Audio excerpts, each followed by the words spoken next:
7 days before the wedding, Daniel shaved off all my long hair while I was asleep. That same night, Lily showed up with her seductive curls draped over her shoulders, coming to apologize. Sorry, Zoe. I was just messing around with Daniel. I told him I shaved my head to become a nun. I didn't expect that just to please me. He'd not only shave his own head but also shave yours too. Daniel probably thought I'd make a huge fuss, so he hurriedly stepped in front of her protectively. It was my idea to shave your hair. It had nothing to do with Lily. Don't take it out on her. Besides, hair will grow back. We can just wear wigs for the wedding, right? Don't you think? What he didn't know was, I no longer planned to marry him. My parents had found me a month ago and asked me to move abroad to live with them. And just now, I had bought a one-way ticket to Country F. Chapter 1. 8 years of relationship. And I had no intention of turning this farewell into some dramatic mess. So I didn't retaliate with harsh words. I just stayed silent, quietly watching him. Zoe. I mean, it was thoughtless of me this time. Daniel's head slowly lowered under the weight of my silence as he tried to take my hand. But before he could finish, Lily jumped out from behind him right on cue. She pouted. Zoe. Don't be mad at Daniel. You guys are about to get married. This isn't the time to throw a tantrum. And didn't my brother shave his head with you too? I stared at the girl pretending to be innocent in front of me, suddenly finding it all incredibly ironic. My expression must have struck a nerve in Lily, because her face instantly stiffened, then shifted into a look of wronged fragility. Zoe, will you only be satisfied if I shave my hair too? Her reddened eyes made it look like I was the villain here. Sure, I smiled faintly, eyes locked on her long, shiny black hair. If you want to shave it, go ahead. After all, this started because of you. Lily didn't expect me to say that. Her breathing faltered. 2 seconds of panic, and then she composed herself. With teary eyes, she picked up the scissors from the table, looking up at Daniel, her gaze full of shimmering tears. As long as Zoe's happy, I'll do anything. Daniel's face turned darker. It's just hair. If my sister shaving it can help Zoe forgive you, I don't mind at all. After saying that, she shut her eyes tight, face twisted in a show of pain. She even started wailing dramatically as she raised her hand, playing the victim to perfection. As expected, the very next second, a strong hand snatched the scissors from Lily's grip. Clang! They hit the floor hard. Chapter 2. Daniel's face turned extremely dark. Zoe. Lily is still young. Can't you cut her some slack? I was the one who shaved your head. What does she have to do with it? It's just hair. Do you really need to make such a fuss and force her to cut hers too? His brows furrowed deeply. Lily has always loved beauty since she was little. If she loses her hair, how will she face people? Do you not understand how much that would hurt her emotionally? Can't you be more obedient and stop being so unreasonable? Listening to him, my nose stung. It felt like all the years I had invested were a complete joke. Daniel, I'm your girlfriend, your fiancé. I clenched my fists, trying to keep my voice steady. Something I said must have triggered him, and he suddenly became agitated. His voice was angry, veins bulging from his neck. Zoe, what are you insinuating? I only see Lily as a sister. Our relationship is pure. Stop being so suspicious all the time. This was a small incident. Why do you always have to harp on everything? Then he grabbed Lily's hand and turned to leave. Before walking out, he gave me a deep look. Zoe, think about it properly. It's bad luck to see each other before the wedding. Let's not meet these next few days. It was just a little prank. Don't tell anyone. It would be bad for Lily. Through it all, Daniel only ever stood on Lily's side. Never once did he think of me. The sound of the door closing echoed. His last sentence still rang in my ears. 7 days from now, I'll still come to marry you. I bitterly tilted my head toward the ceiling. Daniel, I will not marry you. Not now. Not ever. Chapter 3. The sun had long set outside the window. I sat on the balcony, staring blankly at the bustling traffic below. After a while, I pulled out my phone from my pocket. Weibo showed that someone I frequently checked had posted. Thinking it was Daniel, I tapped it open. To my surprise, it was Lily. A 1-minute video, blue skies, white clouds, and tall camphor trees buzzing with cicadas. Daniel stood under the tree, smiling gently at the person recording. Lily, look, our childhood carvings are still on the tree trunk. The breeze ruffled his hair. He looked so charming, while I sat alone in the dark. They were laughing and revisiting memories. The video caption read, "Luckily, the you from back then is still by my side." Clueless netizens were moved by their intimate behavior and flooded the post with blessings. Childhood sweethearts. So perfect. This is straight out of a romance drama. I'm jealous, God. Let them marry already. Everyone knows I work at the marriage bureau. One compliment after another, bright and cruel. It felt like a heavy weight pressing on my chest, making it hard to breathe. Not long after, Lily replied to a comment. Don't misunderstand. Everyone. Brother is getting married soon. His fiancée is very beautiful. She even tagged me sweetly at the end. In just 2 minutes, my Weibo was overrun. The comments and private messages were vicious. Homewrecker, fake innocent, side chick. Someone even told me to die. My hand trembled as I held the phone. Old memories surged back. I suddenly remembered the past. Chapter 4. Daniel and I met in college. During the freshman welcome event, he stepped in to protect me from someone who maliciously tried to make me drink. After that, we started getting to know each other. By the second semester of our first year, he began pursuing me. He brought me flowers, bought me gifts, picked me up and dropped me off from school. He was incredibly gentle. As someone who had grown up without parents, I quickly fell into the warmth of his affection.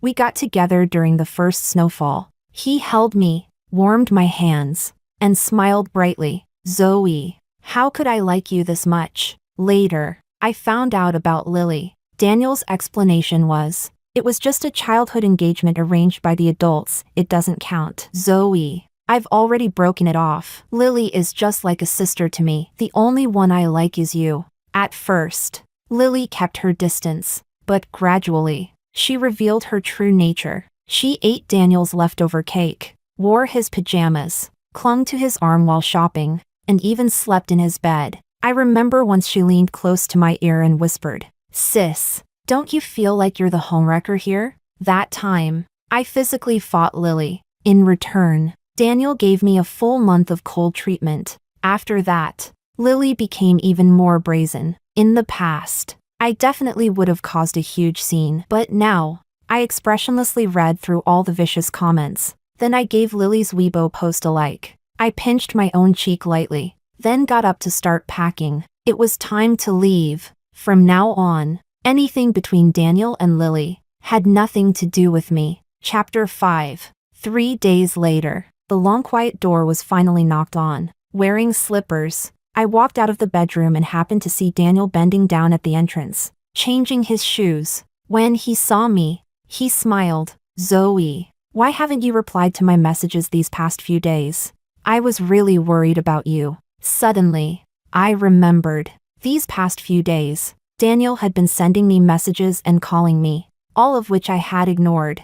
I didn't feel like replying. Tired. Is that not allowed? I answered coldly. Daniel's smile froze on his face. Ignoring his expression, I turned to leave, but Daniel spoke first. Zoe, I came today to explain. He walked over and hugged me from behind, his chest pressing against my back. Slowly, he began explaining. Lily's just a kid. Don't take her too seriously. We grew up together. I'm about to get married. Of course she'd feel upset. But I swear, he raised his right hand, solemnly, eyes filled with sincerity. Nothing inappropriate has ever happened between us. I promise, after we're married, I'll keep my distance from her. Daniel spoke with seriousness, but my heart felt nothing. See? He knows exactly what should and shouldn't be done. I nodded indifferently, pulled away from his embrace, and looked straight into his eyes. But let me make one thing clear, I am not the third wheel between you two. You were the one who pursued me. I know.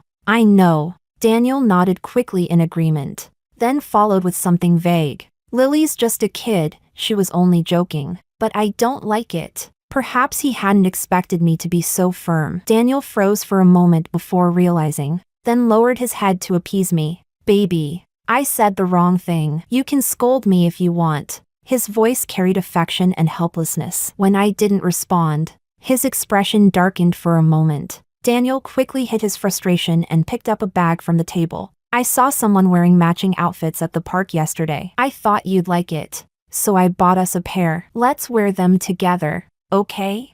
A heated kiss landed on my cheek. I stared blankly at the bag in his hand, momentarily dazed. Chapter 6. When we first got together, I was full of girlish dreams. I loved everything that came in pairs. Matching outfits, matching toothbrush cups, matching mugs, matching bracelets. But every time I excitedly showed Daniel the things I had carefully picked out, he would frown and pour cold water over my enthusiasm. Zoe, how old are you?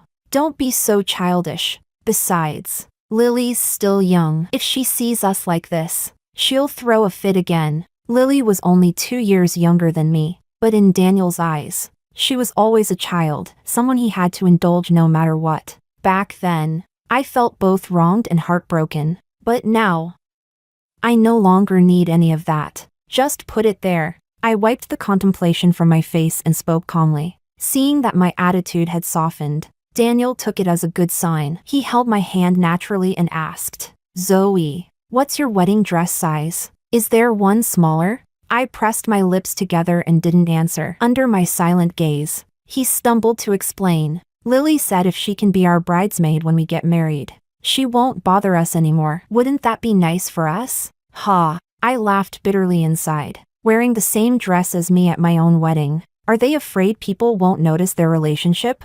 Disgusting. Daniel, you. Ding dong. The WeChat notification sound cut me off at the worst moment. It was a message from Lily. Daniel is such an idiot. He bought the matching outfits one size too big. It should fit you perfectly. Sis. Oh, and I really like your wedding dress. Remember to order one size smaller. At that moment, my blood boiled. Every ounce of grievance, pain, and restraint I had buried deep inside erupted all at once. Before I could think, I slapped Daniel hard across the face and shouted at him, You're not even a real man. Caught completely off guard, Daniel's expression turned furious. Zoe, are you insane? I'm insane? Who's really the crazy one here?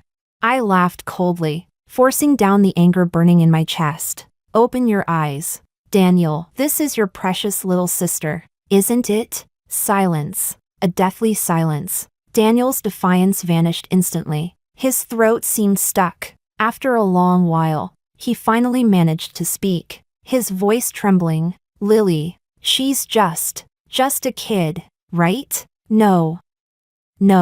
This outfit, I had it custom made for you. He hurried to explain. I followed his words with a mocking tone. So, you can wear matching outfits with 2 people at the same time? Zoe, you're the only one I love. He panicked and tried to rush over and hug me. I stepped aside, dodging him. His arms froze in midair, and his eyes turned red in an instant. Zoe, can't you believe me? I truly want to marry you. He looked at me with desperate eyes, a little pitiful, but I no longer wanted to be entangled in this. I left Daniel standing there and turned around to shut the door. Whether his feelings were sincere or fake no longer mattered to me, because I no longer held any hopes for him. Chapter 7. That night, I had many dreams. The next morning, I woke up with a splitting headache. I shakily got out of bed, opened the door, and found the living room completely empty. I curled my lips in self-mockery. Sure enough, Daniel wasn't there. But there was steaming food on the dining table. This was the first time in all these years that Daniel had cooked for me. I remembered how Lily used to brag in front of me. Daniel is such a good cook. He can make anything. I bet you've eaten his cooking just as many times as I have. Right, sis? At the time, Lily's words always made my chest ache with anger. I would pester Daniel to cook for me, but he always came up with excuses to avoid it. And now, the thing I had long looked forward to suddenly came true. Yet I felt no joy. In fact, I felt nauseated. Without hesitation, I dumped everything on the table into the trash can. Then I began canceling everything: wedding dress, hotel. I had organized every detail of the wedding myself. Daniel had said he trusted me to handle it. Looking back now, it wasn't trust. He simply didn't care. Maybe, in his heart, the wedding was never important at all. Once everything was canceled, I started throwing away furniture, the wedding candies. Since I was leaving, I'd make it thorough, no trace left behind. Just as I was packing up, an uninvited guest arrived. It was Daniel's mother. She was an elegant yet domineering woman. She had never liked me. As soon as she stepped in, she raised her voice and started yelling, "Zoe, didn't your mother ever teach you basic manners?" She knew I was an orphan. I clenched my fists and glared at her. She kept ranting, every word filled with resentment. "What are you staring at? You dare hit your husband before even marrying him? No wonder you're so poorly raised. If you were half as good as Lily, I wouldn't be this upset. Now you're getting married and won't even let Lily be a bridesmaid? So jealous. Always taking someone else's place and acting high and mighty like you deserve it. Do you have no shame?" Her voice was full of sarcasm and scorn. I refused to tolerate it anymore, and coldly snapped back, "If you like Lily that much, why don't you make her your daughter-in-law?" My words enraged her. She lunged at me with flailing arms. But I grabbed her wrist and slammed her down on the couch. "Auntie, you already know, I have no parents and no upbringing." I stared at her without blinking. She was startled by the coldness in my eyes, and timidly stood up. Before leaving, she spat out one last threat. "Zoe, just wait. I'll make sure you never marry into this family." Chapter 8. That night, Daniel came back, earlier than he ever had before. He looked at the empty house, the two stiff wooden beds, and the expression vanished from his face. He glanced at me a couple of times, as if he wanted to say something but held back. His gaze lingered on my face. Then Daniel forced a strained smile. "It's okay, Zoe. We're getting married soon anyway. It's better that the furniture is cleared out. After the wedding, we'll move into our new home." He rambled on, but he didn't say a single word about what happened that afternoon. I knew he knew. There's no way his mother wouldn't have ratted me out. After all, over the years, she always found ways to pick fights, claiming I was uncultured. At the slightest sign of trouble, she'd rush to tell Daniel everything. Because of her,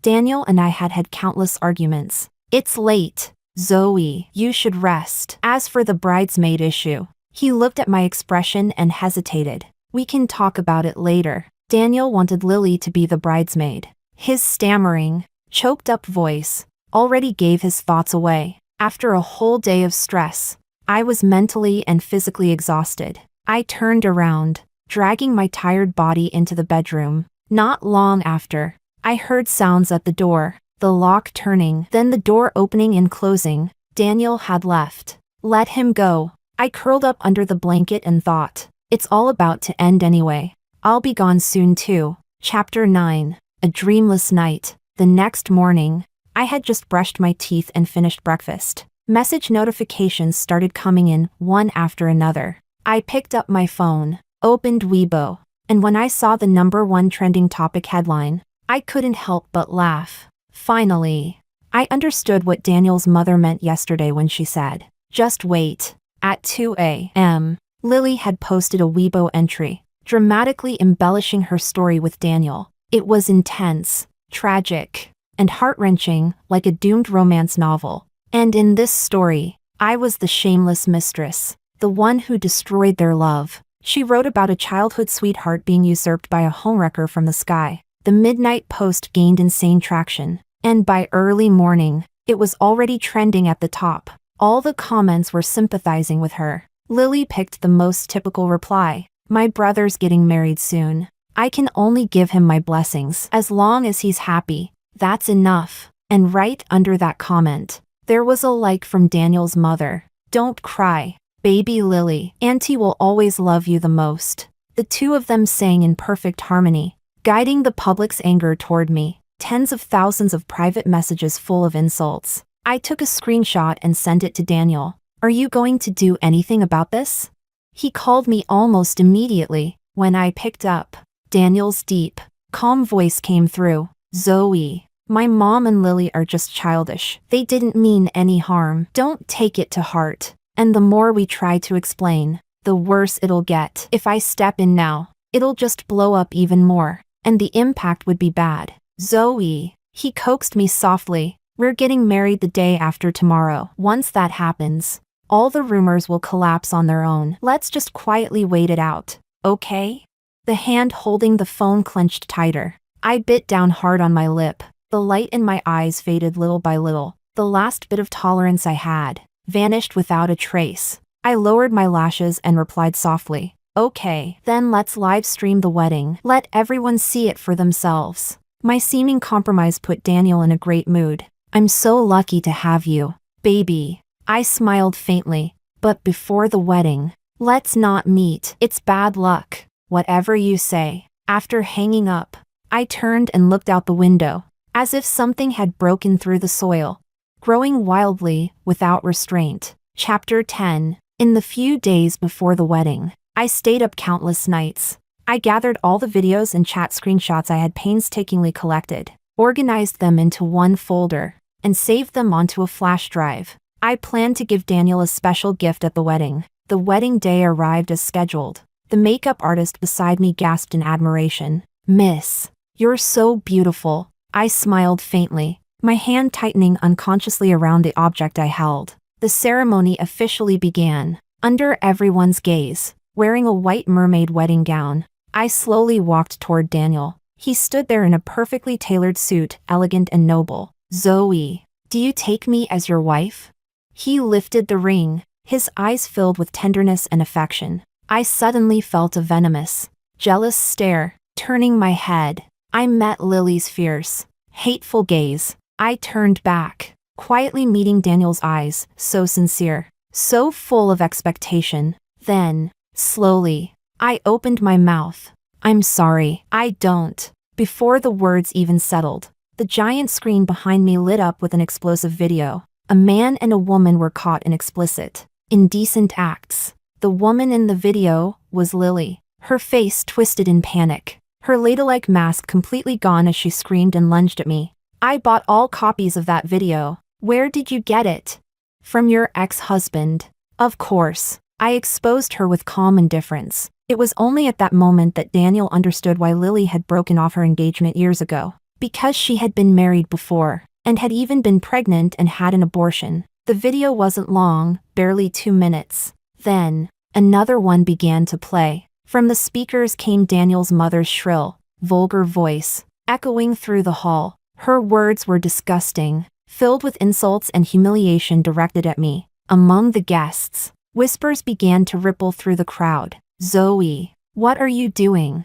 Daniel roared at me. I didn't answer. Instead, I removed the crown from my head, along with the wig, revealing my shaved head. The entire hall gasped. Through the videos, everyone could clearly hear Daniel's words from that night, and saw Lily's posts on Weibo and her friends' only social media updates meant only for me. Full of mockery and humiliation. Clip after clip, photo after photo, all the years of grievance and injustice I had endured, laid bare before everyone's eyes. People began to speak up for me. Their sharp words turned into blades, cutting straight through Daniel and Lily. The scene descended into chaos. Daniel practically sprinted to the control panel and cut the power. Amid the noise and confusion, I heard Daniel's furious roar. But what did that have to do with me anymore?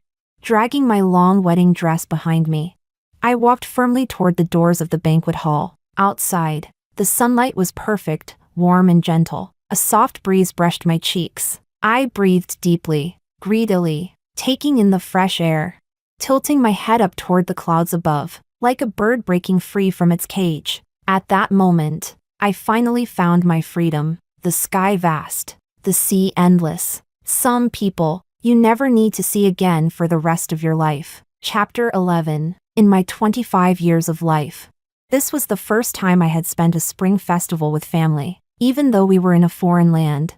Happiness wrapped around me like a warm cocoon. It had been over 3 months since the wedding day, and my hair had already grown quite a bit. Winter in country F was especially cold. So my mom knitted me a scarf and hat herself. Sweetheart, look, don't you think this outfit is pretty?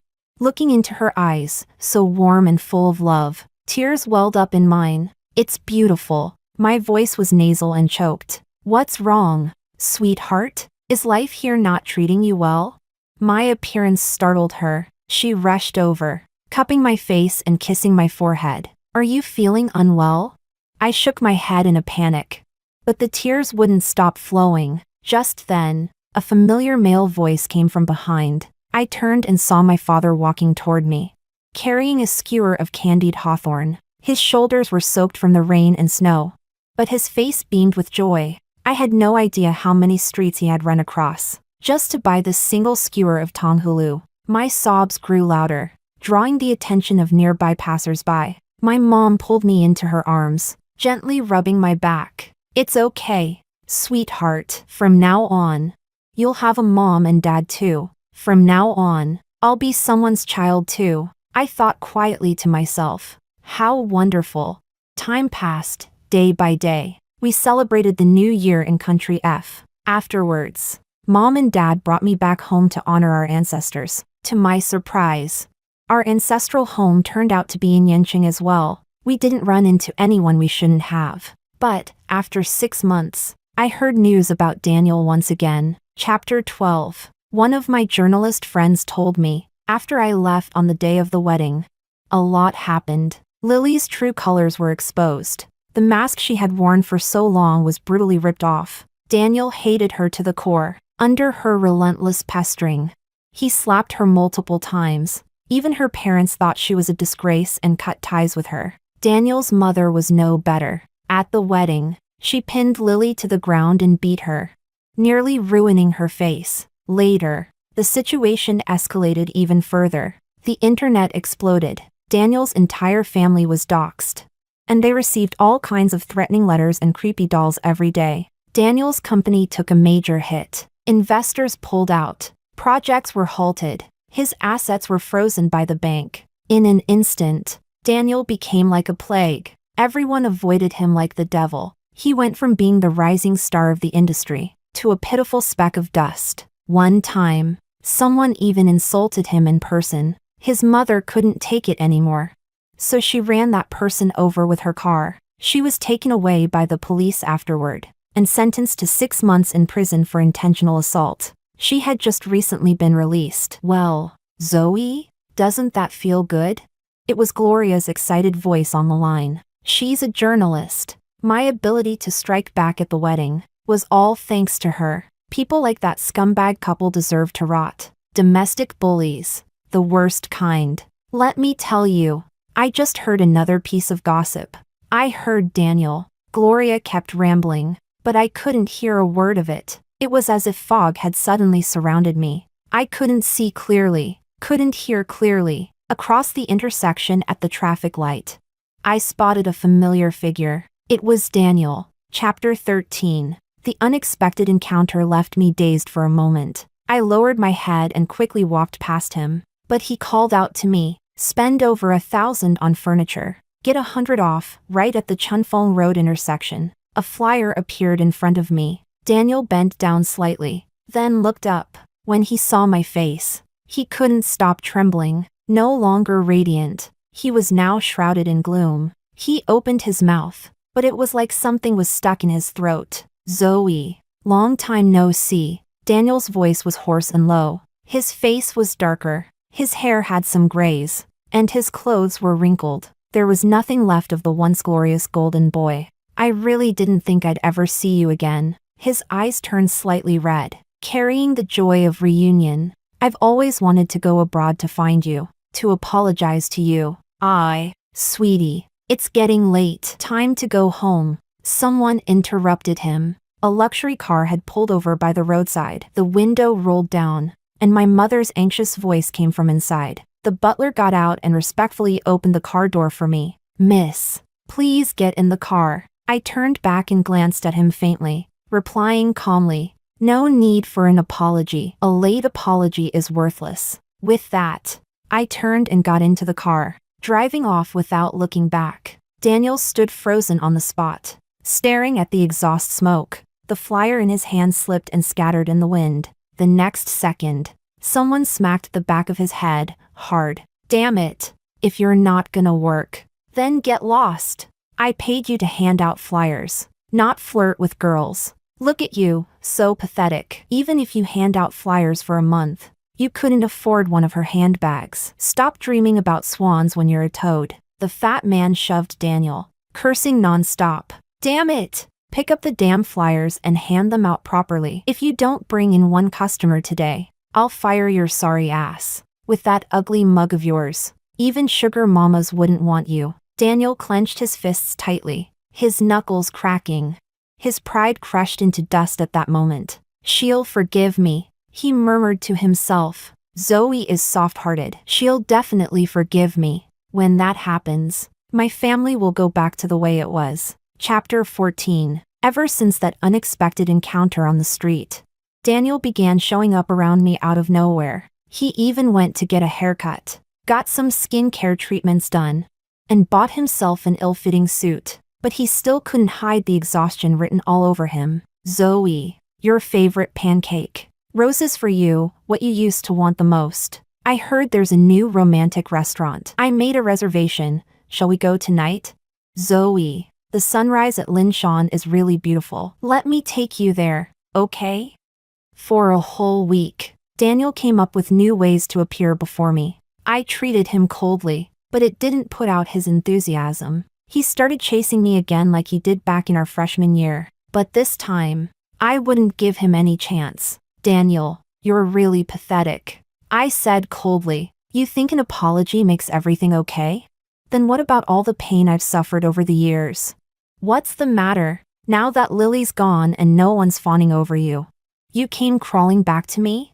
I looked down on him from above. But you're no longer worthy of me. His expression froze. The flowers fell to the ground. He struggled to speak. Zoe, is that really how you see me?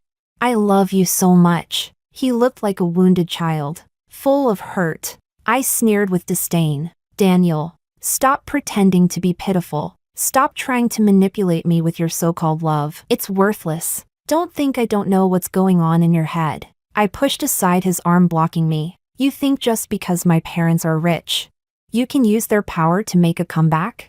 It seemed I had exposed his true motives. Daniel's expression turned ugly. His gaze started to dodge mine. I stepped closer, pressing him harder. Everything you're going through, you brought it on yourself. If I ever forgive you, then I really must be crazy. Daniel, have some dignity for yourself. With that, I turned around without hesitation, not sparing him a single glance. Chapter 15. I thought that after all this, Daniel would finally stop bothering me. But to my surprise, he didn't. He only got worse. At the entrance of the underground parking garage, I spotted two familiar figures from a distance. Daniel's mother looked much older. Her face was full of wrinkles. Her clothes were cheap, and a pungent scent of low-grade perfume clung to her. The two of them were whispering about something with their heads down. Daniel's expression showed clear resistance. She caught sight of me from the corner of her eye. Her eyes lit up instantly. Zoe, you're finally back. With a face full of smiles, she trotted toward me. You don't know how much I missed you these past few months. Back then, I was a victim too. It was that shameless tramp Lily who tricked me. Zoe, she reached out to grab my hand, but I subtly moved away. She awkwardly withdrew her hand and continued. Auntie has always liked you. Look at you, so beautiful, so capable, so gentle and kind. Most importantly, you're generous. I believe you won't hold on to the little things from the past, right? She raised her voice deliberately, making sure others could hear. I smiled faintly and drew a clear boundary. So what you mean is, if I don't forgive you, then I'm petty? No, that's not what I meant. Then let's just part ways peacefully. With that, I walked past them and headed straight home. I hadn't gone far when I suddenly heard a loud thud behind me. Then came a gut-wrenching scream. Zoe! It's Auntie's fault. I know, but Daniel truly loves you. You don't want to forgive me? Fine.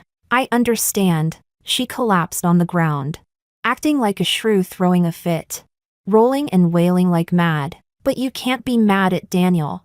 He sees you as his everything. When you were just an orphan, he threatened me with his life so he could marry you. Now you're rich and we're broke, and you just toss us aside like trash. She started spouting nonsense. Kneeling, bowing her head to the ground.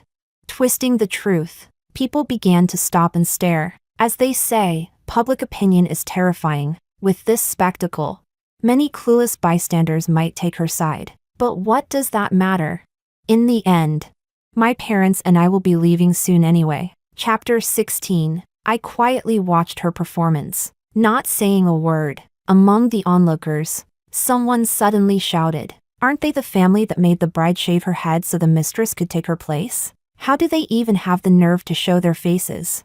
Within minutes, the video of the scene spread online. In just a minute or two, the tide turned completely. Daniel and his mother became everyone's targets. Mockery, insults, disdain, disgust. All of it finally ignited Daniel, who had remained silent until now. The veins on his neck bulged. His eyes turned bloodshot. Like a beast that had been caged for too long, he charged into the crowd, raising his fists. He began swinging wildly. "Who the hell do you think you are to talk about me? Believe it or not, I'll make sure you don't see the sun tomorrow." He fought viciously, fists flying. His mother tried to pull him away, but he grabbed her by the hair, slammed her to the ground, and began kicking and punching her. "It's all your fault. If you hadn't helped that bitch Lily bully Zoe, she wouldn't have left me. Now I've lost everything, and you still come out here to humiliate me? If it weren't for you, Zoe would have forgiven me. Would I be living like this now? It's all because of you. I'll kill you." Daniel completely lost his mind, as if all the anger and humiliation of the past 6 months had finally found a place to explode. He couldn't hear his mother's cries or screams of pain. All he could do was raise his hand again and again, bringing it down even harder each time. "You and Lily deserve to die. Just die." His eyes burned red with fury. It wasn't until the police arrived that they managed to pull him away. Daniel was taken away in a police car. His mother lay on the ground, convulsing, foam spilling from her mouth. I took out my phone and dialed 120. That, I suppose, was my final act of mercy. Chapter 17. I only heard about what happened afterward from Gloria. The day after Daniel was arrested, my parents and I returned to Country F. Gloria told me Daniel had gone too far. He beat his mother so badly. She was admitted to the ICU in critical condition, and he paid the price for it. He was sentenced to 2 years and 3 months. "Zoe, thank God you didn't marry him." Gloria exhaled over the phone and said, "I never imagined he was hiding such violent tendencies. If you had married him, who knows if he would have ended up abusing you too." I sat lazily in the garden, soaking up the sun and sipping my coffee. Let's hope he learns to reflect in prison. After chatting a little longer with Gloria, I hung up the phone. Thinking of Daniel only left me with mixed feelings. In the flower bed, new buds had already begun to sprout. They swayed gently in the breeze, branches dancing. I picked up my phone to capture the beginning of their new life. Looking up, I saw the clouds drifting and wild geese flying overhead. "Spring has come so early here," I murmured under my breath, then tilted my head back, smiling brightly. "Mom, I want to go fly kites in the park." "All right. Once we finish lunch, the whole family will go."